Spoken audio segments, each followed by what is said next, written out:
என்கிட்ட காசு வந்தாலும் நான் ஏன் ரோஸ்தனமா கிச்சன் டப்பாக்குள்ள வைக்க போறேன்? பாருங்க பாருங்க எவ்வளவு கிரிமினலா யோசிக்கிறா பாருங்க. எதுக்கு நான் கிச்சன் டப்பாக்குள்ள வைக்க போறேன்? இதத்தாங்க இதுக்கு முன்னால நான் சொன்னேன். மிளகாப்பொடி மஞ்சத்தூள் ஒட்டிக்கலாம் சொல்றேன் நான். இதத்தானே முதல்ல சொன்னேனா?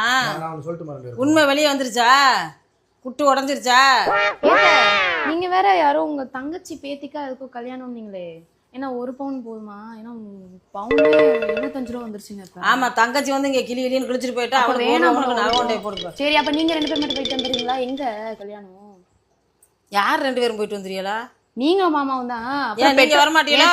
கார் எடுத்துட்டு போனோம்னா டீசல் செலவாகும். அதுவே எவ்வளவு ஆகும்? நான் பஸ்ல எல்லாம் போக மாட்டேன், கார்ல தான் போவேன். நான் கூட பஸ்ல ஏறிடுவேன், என் புருஷன் கார்ல கூட்டிட்டு போவேன். அவ்வளவுதான் சொல்லுவேன். புரியல. அப்புறம் உங்க குழந்தை கல்யாணத்துக்கு போனாமா? அன்னைக்கு தான் வச்சிருக்காங்க அவங்களுக்கு. மரியாதையா எந்திரிச்சு போயிடு. நான் பேசுறேன், நான் பாட்டுக்கு இருக்கேன். நான் என்கிட்ட கேள்வி அவங்க என்கிட்ட கேட்டாங்க. நீ சம்மந்தமே இல்லாம அடுப்படிக்குல இருந்து வர்றதும் பெட்ரூம்ல இருந்து வர்றதும் கக்கூசுக்குள்ள இருந்து வர்றதும் நீங்க கூப்பிட்டா திடீர்னு வந்து என்ட்ரு கொடுத்துருக்கேன். நீங்க கூப்பிட்டதுனால தானே வந்தேன் நானு. தெரியாம கூப்பிட்டமா, நீ மன்னிச்சிருமா. இரு கரம் குப்பி சொல்றேன், தயவு செய்து போய் அடுப்படியில் இருக்க. அவளையும் கவனிச்சு பாரு எப்படி இருக்கான்னு. அவளை கவனிச்சு பாரு. எங்க ஏறி உட்காந்துருக்க?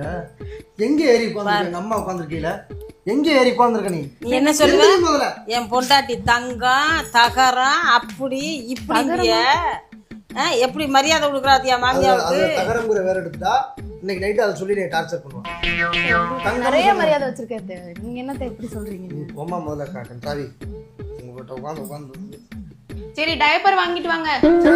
பல செலவு இருக்கு. கிடக்கிறதெல்லாம் கிடக்கட்டுன்னு கிளம்புன தூக்கி மனையில வை அவளுக்கு. எனக்கு இந்த காசு எப்போ தருவேன்னு தெரியலையே. 4 கிலோ போன் கோட்டூருக்கு என்ன செய்யறது? ஏங்க படுத்தே அடக்கிறதான் பொழுதுக்கும் படுத்து கிடப்பாரு. இங்கிட்டு வாங்க. அங்கிட்டு என்னடி சொல்லி என்னடி சொல்லி நான் கேட்கறேன்.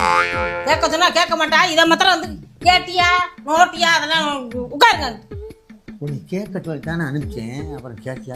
நீங்க அனுப்பி கழிச்ச வெளியெல்லாம் போதும், நிறுத்துங்க. நாங்க சொல்றத நீங்க கேளுங்க. சொல்லு, என்ன சொன்னேன்? நான் கேட்டேன். அவன் ஆத்தாடியே முழு பூஜைக்கா சோத்துக்குள்ள போக முடியும். அதை விட அவ ஓடி யாரா காசு உண்டனை கேட்டு வாங்கி போடுறாளான்னு. உங்களுக்கு சம்பளம் டபுளுக்கு டபுளா வருதுங்க. நம்மள்ட்ட தாங்க மறைக்கிறேன். கூட கூட ஓடியாரா அவ ஓடியாந்து அது வாங்கணும் இது வாங்கணும் காசு எடுத்துடுவானா? என்ன சொல்லுங்க? என்ன சொல்லுது? அவன் சொல்ல வர்றது சொல்ல விடாம பண்றாங்க. என்ன சொல்றானோ அதுக்கு என்னமாவது முட்டுக்கட்ட மாதிரி பேசிக்கிட்டே இருக்கா. அப்ப இவ இல்லாத நேரத்துல அவன்கிட்ட பேசணும்னாத்தே எதா இருந்தாலும் நம்ம தெரிஞ்சுக்கிற முடியும். இதை பேசின வகையிலேயே இன்னொரு விஷயம் நான் தெரிஞ்சுக்கிட்டேன். அது என்னது?